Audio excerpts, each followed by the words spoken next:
Hello दोस्तों, मैं सोनू मिश्रा। आप सभी का स्वागत है यूट्यूब के चैनल कृषि संदर्भ में। आज का हमारा टॉपिक है वो नया भी है क्योंकि हम हॉर्टिकल्चर का फर्स्ट वीडियो स्टार्ट कर रहे हैं, जिसमें आज अपन देखेंगे इंट्रोडक्शन ऑफ हॉर्टिकल्चर, उद्यान शास्त्र की परिचय। तो इसके अंतर्गत अपन definition, importance, scope, futures, branches of horticulture, ये सारा कुछ देखेंगे।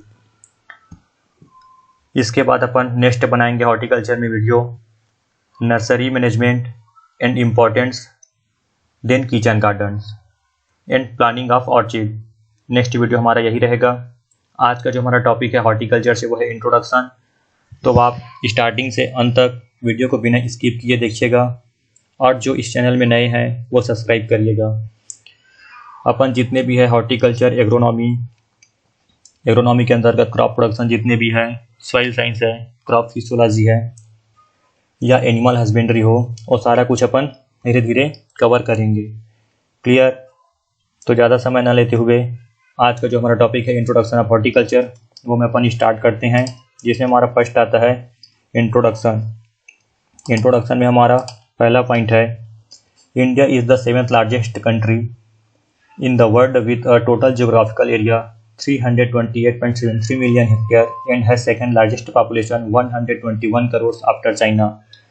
जो हमारा भारत देश है वो सबसे बड़ा देश है 7वें नंबर का, ठीक है, जिसका जियोग्राफिकल एरिया, भौगोलिक क्षेत्र 328.73, जिसको अपन 329 मिलियन हेक्टेयर मीटर बोलते हैं।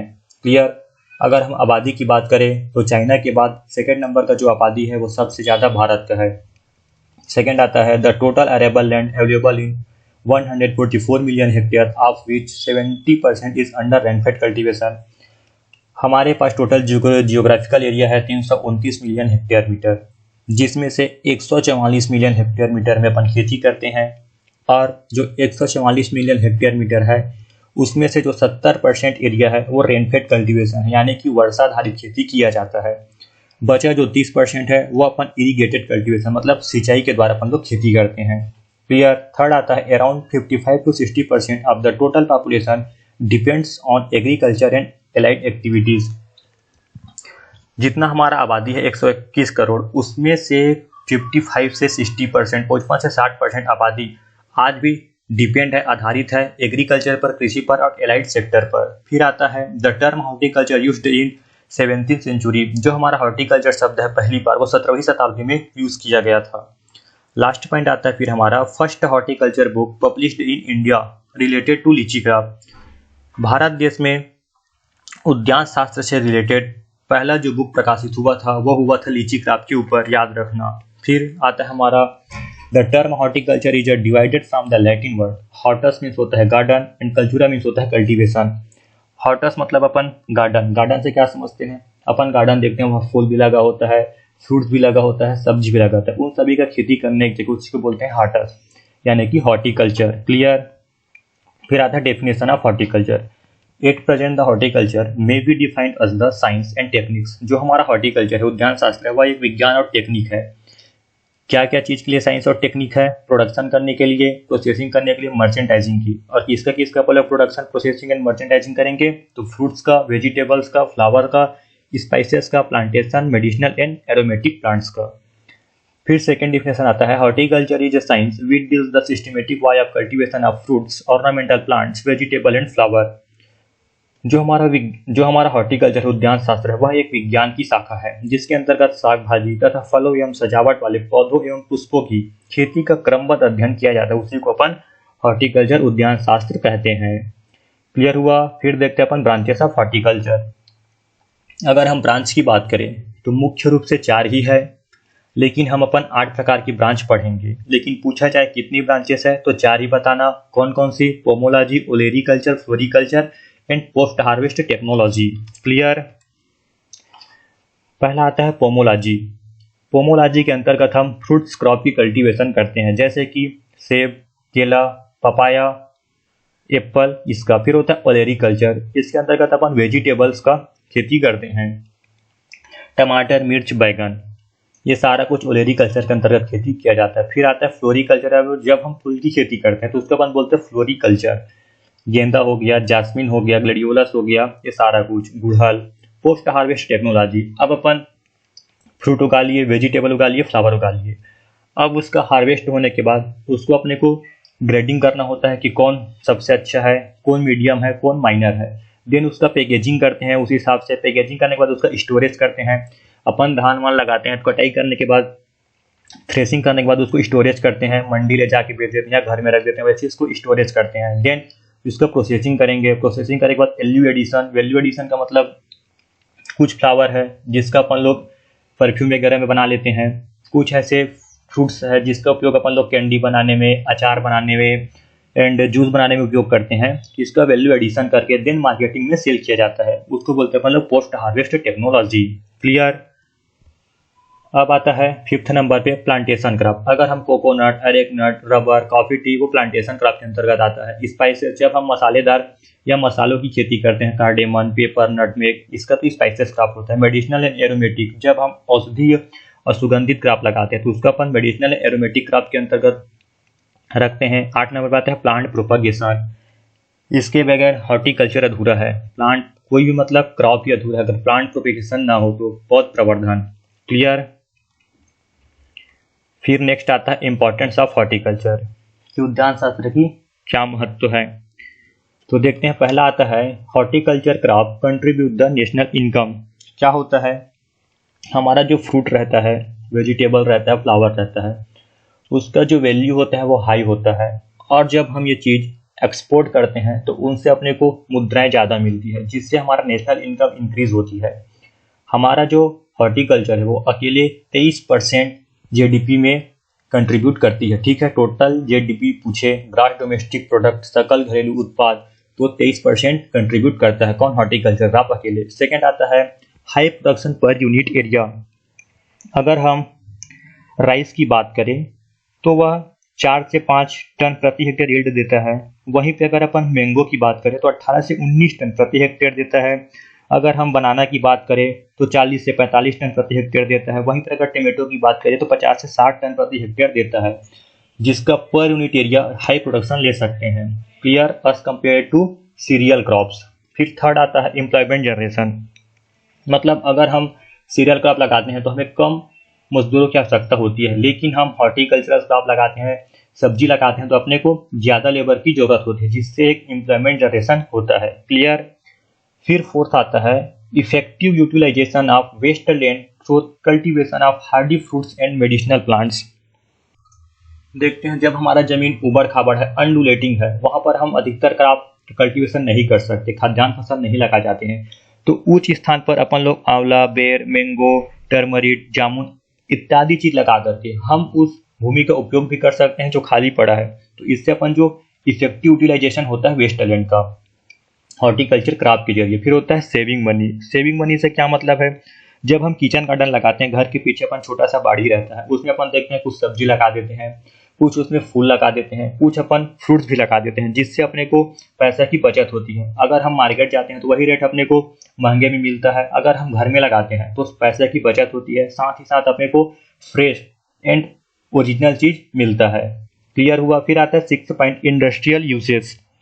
हम बहुत सारे फ्रूट्स, वेजिटेबल, फ्लावर्स लगाते हैं, जैसे कि अगर हमारे पास मेडिसिनल इंडस्ट्री में देखें तो टर्मरिक, एलोवेरा, कॉस्मेटिक में अगर देखा जाए तो फ्लावर का जैसे अपन जास्मिन, रोज, इसका परफ्यूम बनाने में करते हैं परफ्यूम इंडस्ट्री में। तो ये बहुत सारे ऐसे फ्रूट्स हैं अपन उपयोग इंडस्ट्री में करते हैं, जैसे कि आम का अपन लोग अचार बना लेते हैं, मैंगो जूस बना लेते हैं, तो इसका इंडस्ट्री यूज भी बहुत ज़्यादा होता है हॉर्टिकल्चर क्रॉप का। 7th नंबर आता है a source of nutrient, vitamin, minerals, flavour, aroma, alkaloids, oleoresin, fibre. जो हमारा हॉर्टिकल्चर है उसमें हाई मात्रा में न्यूट्रिशनल वैल्यू होता है, विटामिन होता है ए, बी कॉम्प्लेक्स, सी, मिनरल्स होता है, फ्लेवर होता है, एरोमा होता है। क्लियर, ये इंपॉर्टेंस है हॉर्टिकल्चर की।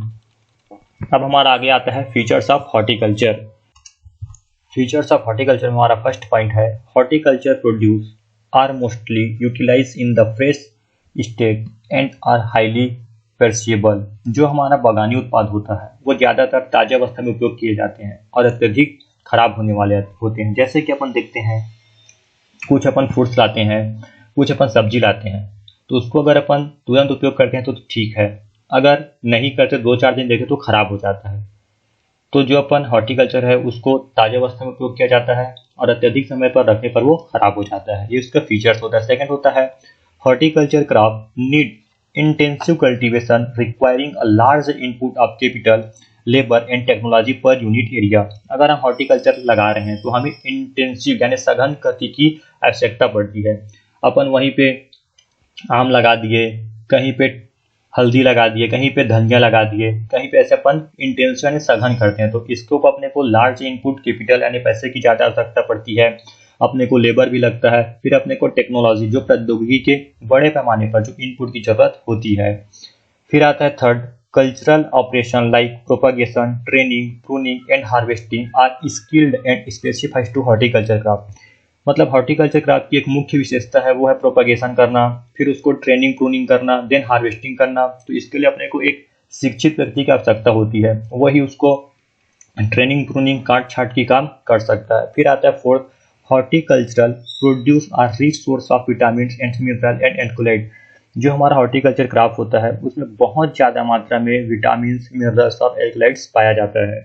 फिर फिफ्थ आता है aesthetics gratification is an exclusive phenomena to horticulture science. जो हमारा हॉर्टिकल्चर साइंस है या हॉर्टिकल्चर विज्ञान है, अपन एक सौंदर्य, अपन एक एट्रैक्टिव फोकल पॉइंट क्रिएट कर सकते हैं उद्यान शास्त्र के। अच्छे तरीके से अपन सजावट करके, फ्लावर्स लगा करके, ग्रीन लीव्स जैसे वेजिटेबल लगा करके एक सौंदर्य फोकल पॉइंट क्रिएट कर सकते हैं। देन आता है causes of undeveloped fruit industry in India.